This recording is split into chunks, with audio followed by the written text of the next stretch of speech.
하나님의 말씀입니다. 로마서 8장 11절 말씀. 예수를 죽은 자 가운데서 살리신 이의 영이 너희 안에 거하시면 그리스도 예수를 죽은 자 가운데서 살리신 이가 너희 안에 거하시는 그의 영으로 말미암아 너희 죽을 몸도 살리시리라. 아멘.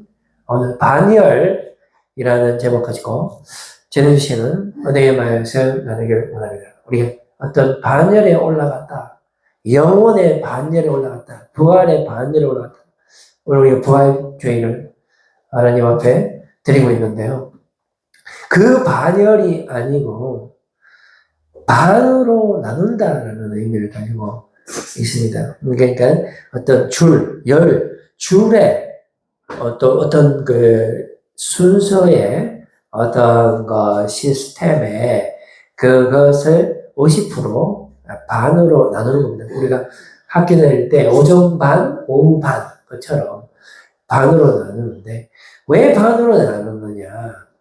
오전 반이 하면, 그 다음에 이제 또 오후 반이 해야 되고, 또 오전에 근무하고 그 사람은 쉬면 오후에 또 다른 사람이 근무를 해서 이 24시간 끊이지 않고 영원토록 그 일이 유지되도록 하기 위한 하나의 그 시스템이 되겠습니다. 그러니까 영혼을 위한 그 시스템이 되는데요. 이스라엘의 그 군사 조직을 보면은 12반열로 구성이 되어 있습니다. 그래서 1반열에 24,000명의 병사들로 구성이 되어져 있고, 근무는 한 달 정도 근무를 씁니다.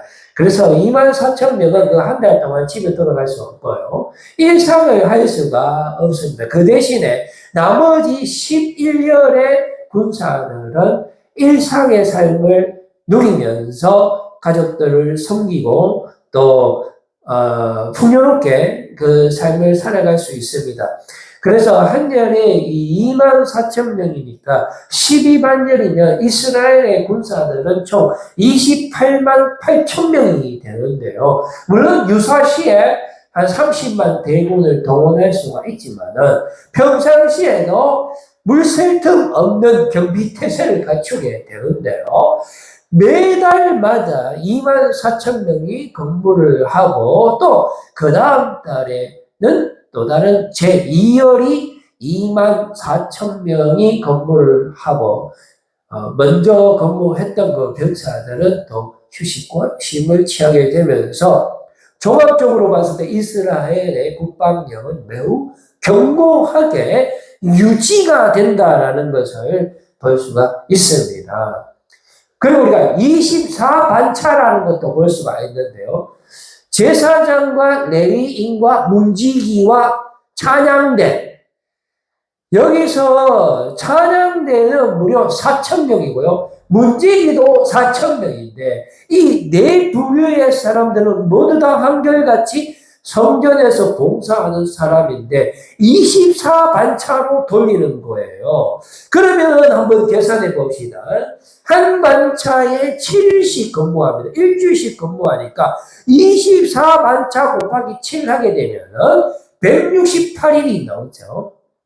자, 그런데 1년에 2주씩 근무하기 때문에 한 주 근무하고 168일이 지난 다음에 제1반차가 다시 들어가는 그런 흐름을 보여주기 때문에 168일 곱하기 2회 하면은 336이 나오게 되고요. 365일 빼기 336일 하게 되면은 29일 딱 한 달이 남게 되는데, 그러면 그 한 달은 예배 안 드립니까? 그게 아니고 나머지 한 달은 6월절, 77절, 장막절, 이스라엘의 3대 절기가 그 길을 차지하게 됩니다. 우리가 6월절은 2주간 보내고 장막절도 2주간 보냈는데 벌써 한 달이 다 차지 않습니까? 이 한 달 기간은 제사장과 레위인과 찬양의 문지기가 연합으로 엄청난 숫자가 집중적으로 성전에서 봉사하게 되는데, 그 이유는 전국에서 성전으로 모여들기 때문에 엄청난 양도 잡아야 되고 소도 잡아야 되다 보니까 성이 많이 필요하게 되는 것입니다. 이스라엘의 그 상번제 시스템이 또 있는데요. 자, 이거는 매일 아침에 어린 양 1년 된 거 한 마리 번제로 바치고, 매일 저녁에 똑같이 어린 양 한 마리 번제로 바쳐야 돼요. 그러니까, 하루에 어린 양 2마리가 영원히 계속 번제로 드리는 것을 상번제라고 하는 것입니다. 이 의미는 바로 하나님과 우리 백성들 사이에 돈독한 결속력을 보여주는 것이죠.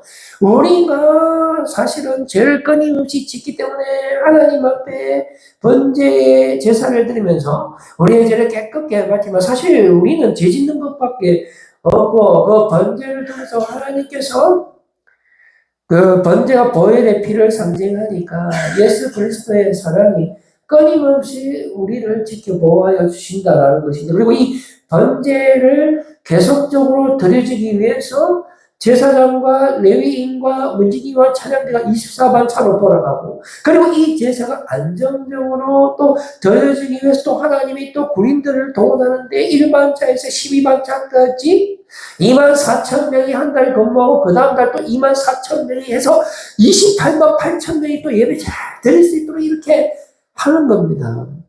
제로기 29장 45절에서 46절 말씀 한번 보겠습니다. 내가 이스라엘 자손 중에 거하여 그들의 하나님이 되리니 그들은 내가 그들의 하나님 여호와로서 그들 중에 거하려고 그들을 애굽 땅에서 인도하여 낸 줄을 알리라. 나는 그들의 하나님 여호와이라 하면, 맞죠? 이스라엘의 하나님께서 그들을 이집트에서 구원해 내신 이유는 하나님께서 이스라엘 백성들과 함께 하시기 위함이다라는 것입니다. 하나님께서 예수 그리스도를 이 땅에 보내주신 이유는 예수님이 하나님이고 성령님인데 우리와 함께 하시기를 원하시기 때문에 이 땅에 오신 거죠. 오늘 우리가 보아야 할 텐데 하나님께서 십자가 지신 이유도, 그리고 하나님께서 예수 그리스도를 죽으면서 다시 일으키신 이유도, 그리고 보혜사 성령님을 보내신 이유도, 그리고 마지막 때에 다시 오시겠다고 약속하신 그 이유도, 모두 다 한 가지 이유 때문입니다.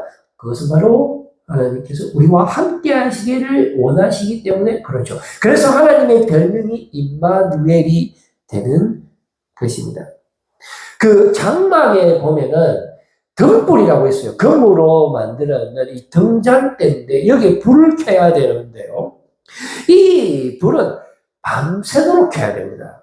그것도 매일 밤 켜야 되는 거죠. 그게 어디 있냐면은 장막 안에 보면은 그 왼쪽에 있어요. 왼쪽. 물론 장막 안에는 성소와 지성소로 나누는데 지성소는 대제사장만 커튼 내고 1년에 딱 한 번밖에 못 들어가니까 지성소에 있는 게 아니고 성소 왼쪽에서 이렇게 비추습니다. 그런데 그 불은 왜 있느냐 하면은 제사장들이 들어가서 하나님 앞에 번제를 드릴 때 어두우면 안 되잖아요. 네, 그래서 밤새도록 켜는 역할을 하게 되는 것입니다.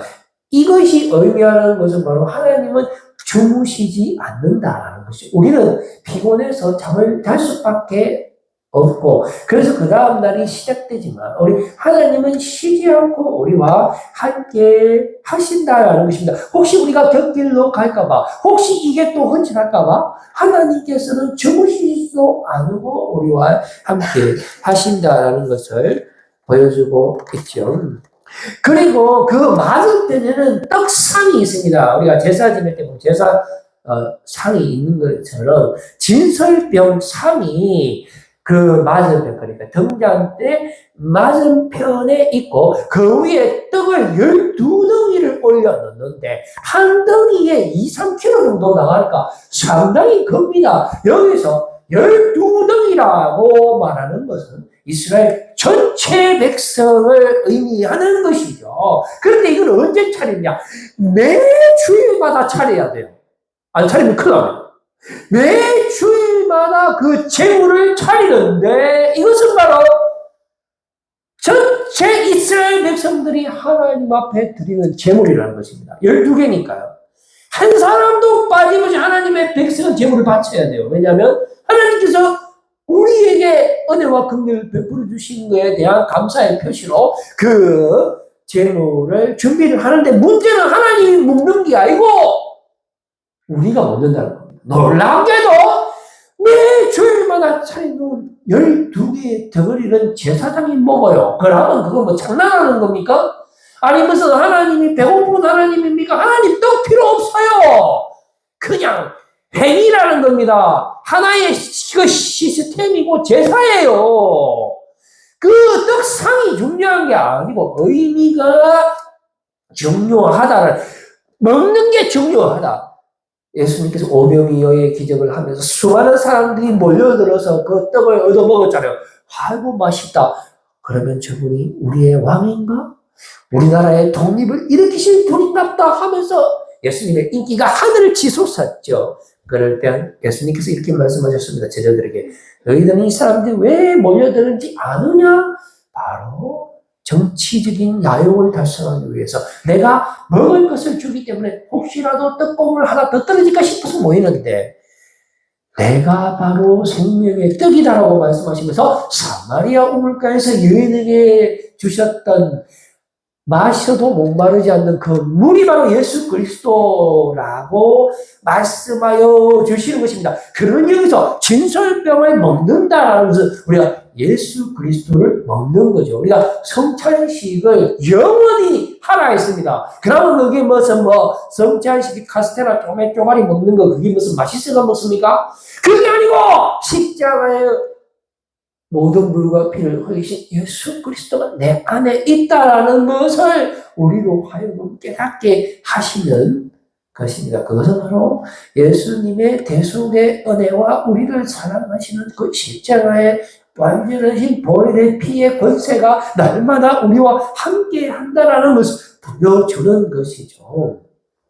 그 다음에 그것도 이게 나중에 시간이 흘러서 솔로몬이 와서 장막에서 성전으로 놀랍게도 발전하잖아요. 그럼 그 성전에는 저도 살펴봤는데 이 진설병이 원래 장막에서는 1개였는데 솔로몬 성전에는 10개가 되는 거고요.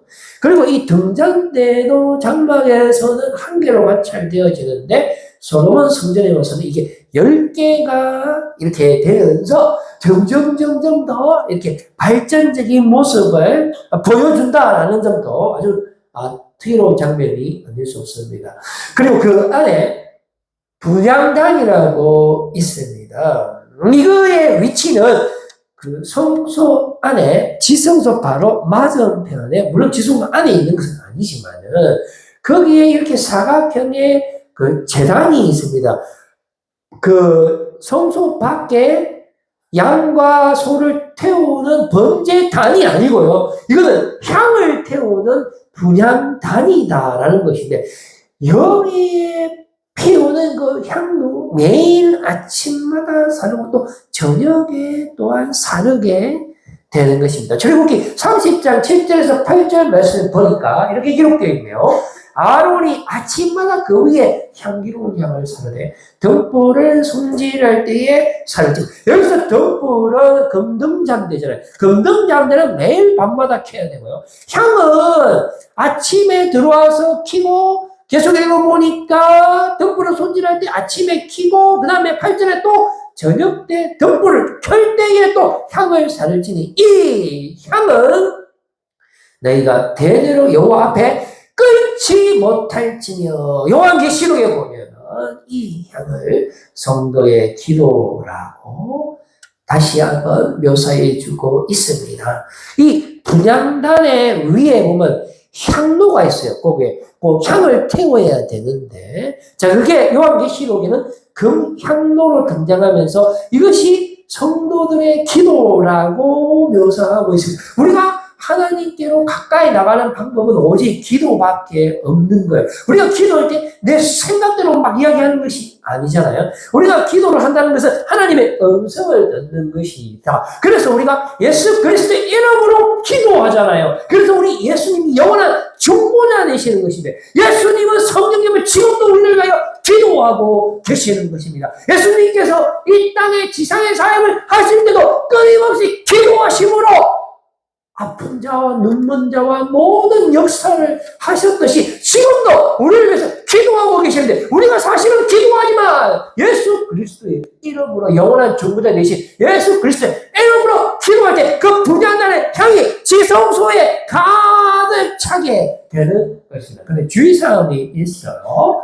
그 불을요 어디서 땡겨 오냐 하면은 장막 밖에 성소 밖에 있는 양태우는 번제단에 있는 그 불로만 향로에 불을 켜야 돼요. 옛날에 아론의 첫째 아들, 둘째 아들이 다른 데 불로 태웠다가 죽음을 당했습니다.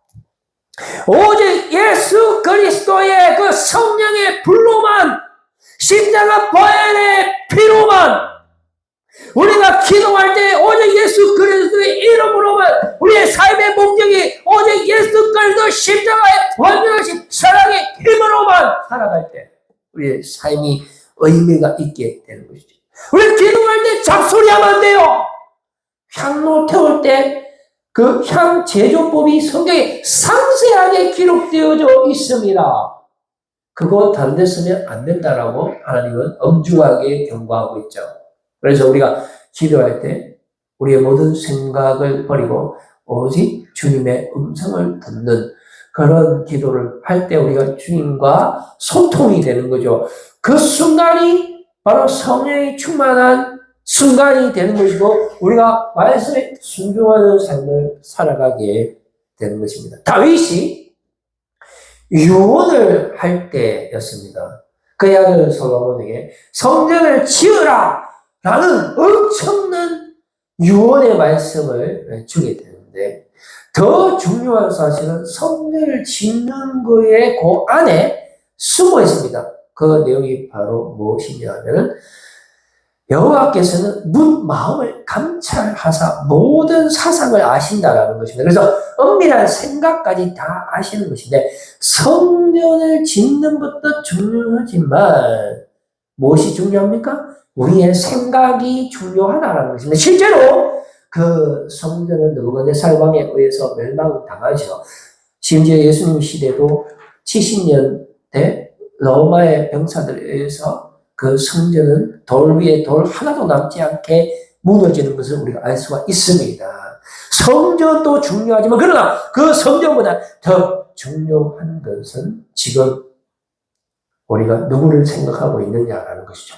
지금 내가 하나님을 경외하고 있는가?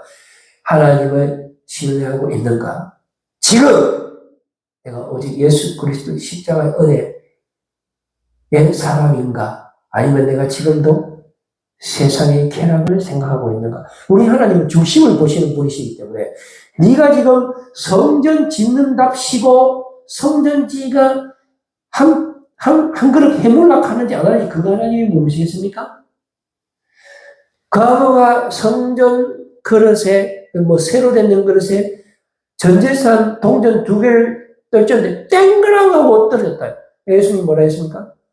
저희는 가진 것 모든 것을 드렸다라고 말씀하여 주신 것처럼 지금도 주님께서는 우리의 마음을 보시는 겁니다. 그래서 우리가 주님을 정말로 생각하면 주님께서도 우리와 함께 하실 것이고요. 우리가 만약에 지금 모양만 그리스도인으로 하고 내 마음대로 살아가면 하나님께서 함께 하지 않는다라는 것이 포인트라는 것.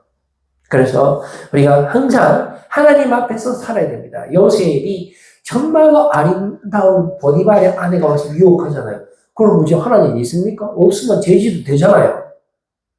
와, 이게 웬이라면서 그 유혹에 얼마나 달콤합니까? 만약에 넘어갔다?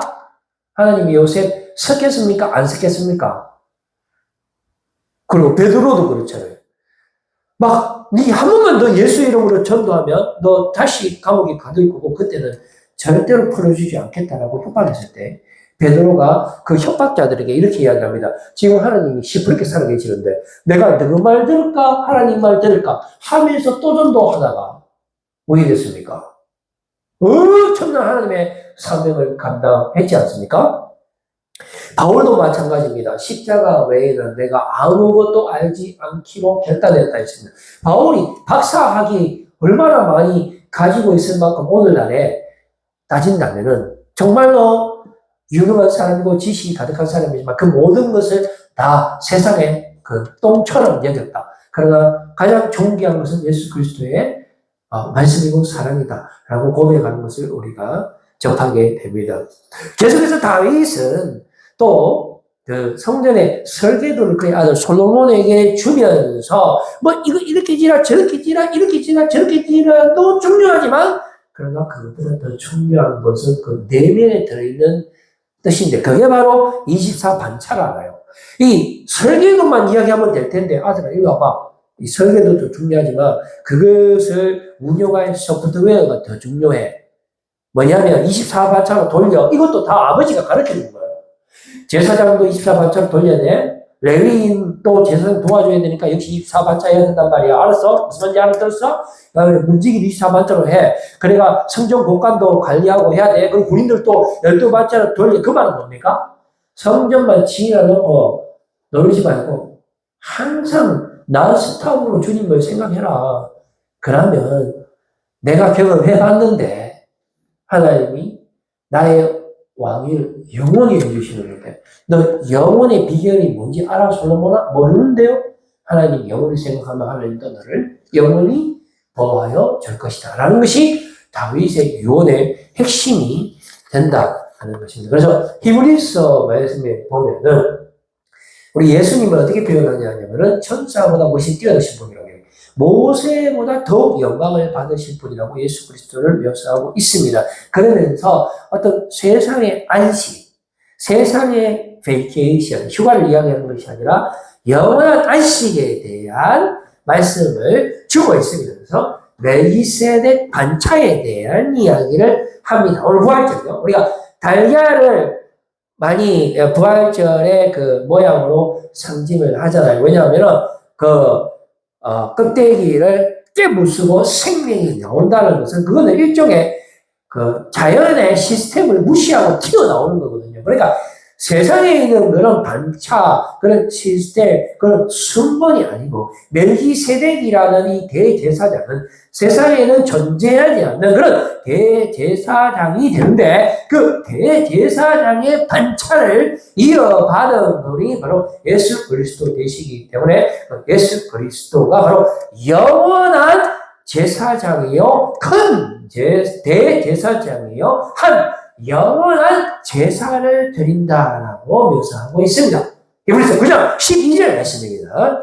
염소와 송아지의 피로 하지 아니하고 오직 자기의 피로 영원한 속죄를 이루사 단번에 성소에 들어가셨느니라. 여기서 오직 자기의 피가 바로 다른 불로 되는 것이 아니고 분향단에 향을 피울 때 다른 향으로 되는 것이 아니고 우리가 이 교회에 나오는 것 내가 내 삶의 존재의 목적이 오직 예수 그리스도 신앙 부활의 능력으로